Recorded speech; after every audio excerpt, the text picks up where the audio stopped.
Un día más con vosotros para dar cuenta de las noticias de ciencia y tecnología que nos han llamado la atención en el portal noticiasdelaciencia.com. Os invitamos a comentarlas y a suscribiros al canal. Un agujero negro de baja masa o una estrella de neutrones cayó al núcleo de una estrella compañera de gran masa y provocó que ésta estallase en una explosión de tipo supernova. Los astrónomos se basan en datos obtenidos por el Observatorio Nacional Estadounidense de Radioastronomía. La primera pista llegó cuando los científicos encontraron un objeto que emitía ondas de radio brillantes, pero que no había aparecido en una inspección anterior del cielo. Posteriormente determinaron que la brillante emisión de radio procedía de la periferia de una galaxia enana con una importante actividad de formación de estrellas, situada a unos 480 millones de años luz de la Tierra.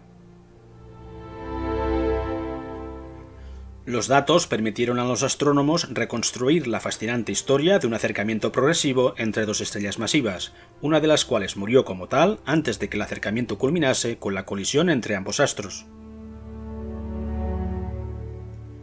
Como bastantes otras estrellas, estas dos nacieron como una pareja, orbitando la una a la otra a poca distancia. Una de ellas era más masiva que la otra y evolucionó más rápidamente a lo largo de su vida estelar hasta explotar como supernova, dejando un cadáver ultradenso que pudo ser un agujero negro o una estrella de neutrones. El agujero negro o la estrella de neutrones se fue acercando a su compañera y hace unos 300 años entró en la atmósfera de esta, iniciando la fase final de su caótica aproximación. El proceso interrumpió la fusión nuclear que producía la energía que evitaba que el núcleo se derrumbase sobre sí mismo por su propia gravedad. Por fin, el colapso del núcleo de la estrella provocó su explosión como supernova. Un matemático ha encontrado el ejemplo más antiguo del mundo del uso de la geometría aplicada. Esta utilización aparece en una tablilla de arcilla de 3.700 años de antigüedad que llevaba más de un siglo expuesta en un museo de Estambul, sin que nadie se hubiera percatado de lo que implica su contenido.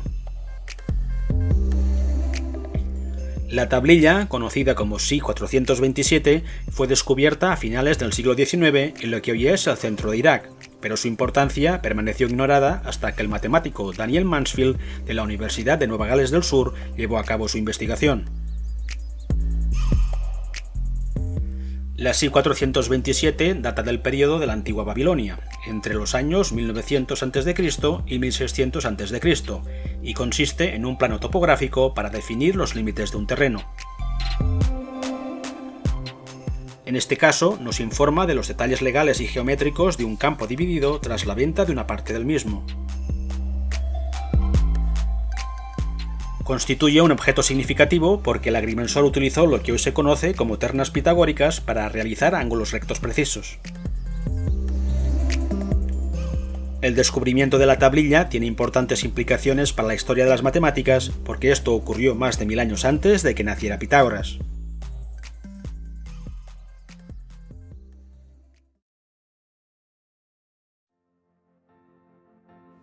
Los paneles solares pueden calentarse mucho, hasta más de 40 grados centígrados por encima de la temperatura del aire circundante en las regiones áridas.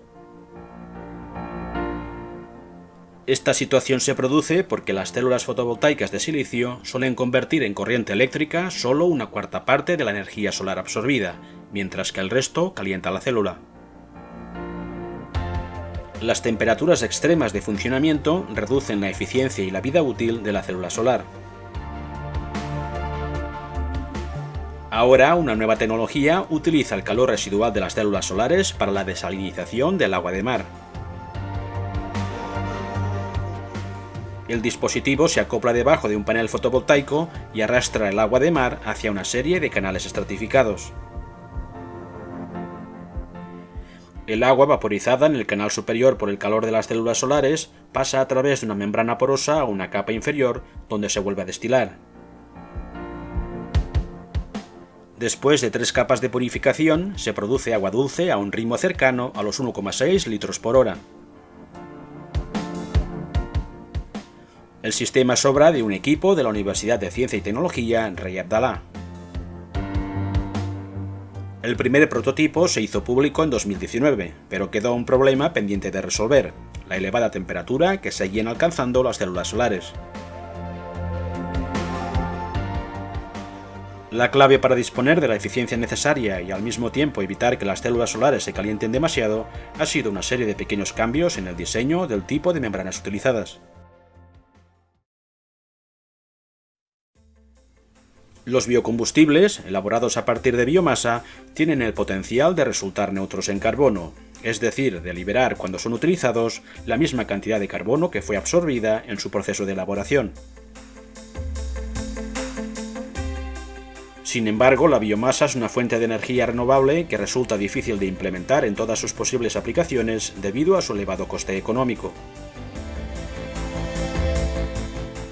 Ahora, un equipo del Laboratorio Nacional del Pacífico Noroeste ha reducido la complejidad y mejorado la eficiencia del proceso, disminuyendo al mismo tiempo su coste económico. En la actualidad, el N-buteno se produce a partir de materias primas de origen fósil mediante el craqueo de grandes moléculas, un proceso que consume mucha energía. La nueva tecnología reduce las emisiones de dióxido de carbono al utilizar materias primas renovables o recicladas.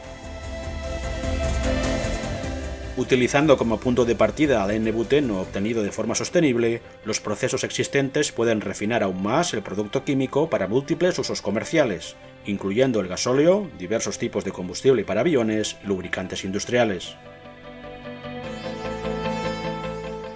El siguiente paso en esta línea de investigación y desarrollo incluirá fabricar, mediante impresión 3D, un reactor de pruebas.